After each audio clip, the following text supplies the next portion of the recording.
Bună seara! Bună seara! Care este talentul dumneavoastră? Suntem păstrătoare al folclorului adevărat și a doinei vechi românești care este pe cale de dispariție. Asta-i hare bătrânească,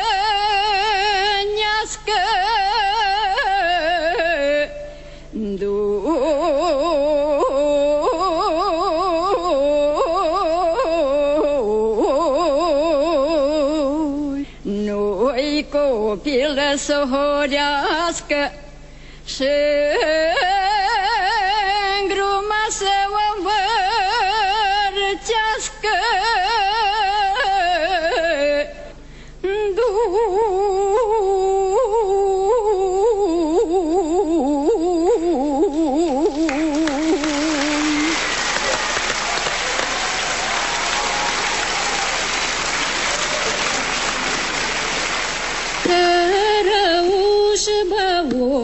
Tajin, e mânaska iașălin, da mânaska-i mai tare, ai lai, lai, lai, lai, lai, la, să ajună și-mâsta cu sare, ai la da da, la da da da, la, cărăușul băutați-lin, e mânaska iașălin, ai la mânaska-i mai tare, ai la, da da da la, da da da la, să ajungem în sacu sare, ai la da la, la da da la, la. Mulțumim!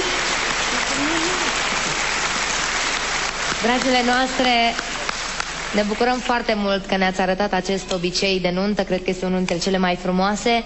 Mă bucur foarte mult că ați venit să ne arătați această mică parte din folclorul nostru. Și noi suntem îndrăgostite de vocea dumneavoastră atunci când cântați muzică populară.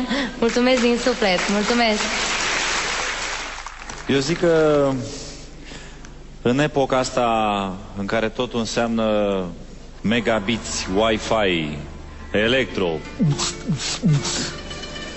avem nevoie de un moment din ăsta.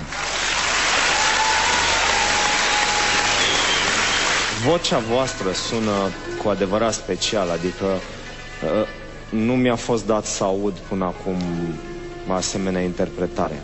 Ceea ce arată că, uite, mi-e străină latura asta și e păcat și vreau să vă mulțumesc că mi-ați făcut-o cunoscută. Eu vă spun da din toată inima. Vă mulțumesc! Răspunsul meu este da, cu admirație. Andy. Susțin total demersul celor două doamne. Da. Felicitări, mergeți în etapa următoare. Mulțumesc, Doamne ajută! Doamne ajută! Ați fost extraordinare. Foarte bine, dar eu supărată când bătrână și aș vrea să fiu mai tânără să pot și înainta. Dar așa nu știu cât voi putea merge mai departe.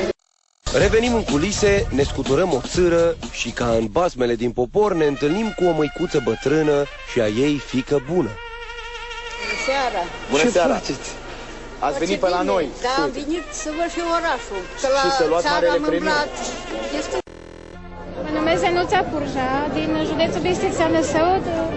Am 43 de ani și am venit însoțită la acest concurs de rapsodul popular Teodora Purja, care este mama mea.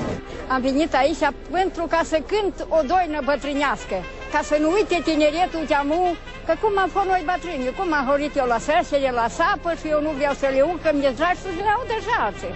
Noi vă mulțumim că ați venit, vă așteptăm pe scenă și vă ținem pumn. Haideți!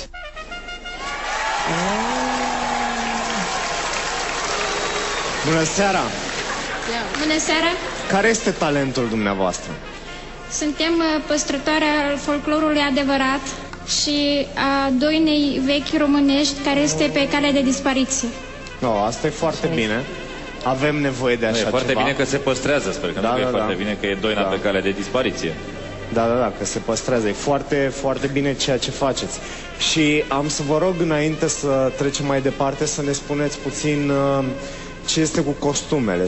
Deci eu mă îmbrac în costum dacic, așa cum este și mama mea îmbrăcat acum. Ce vechime are costumul? Peste 100 de ani. Wow! Îți dai seama? Bun, și în această seară...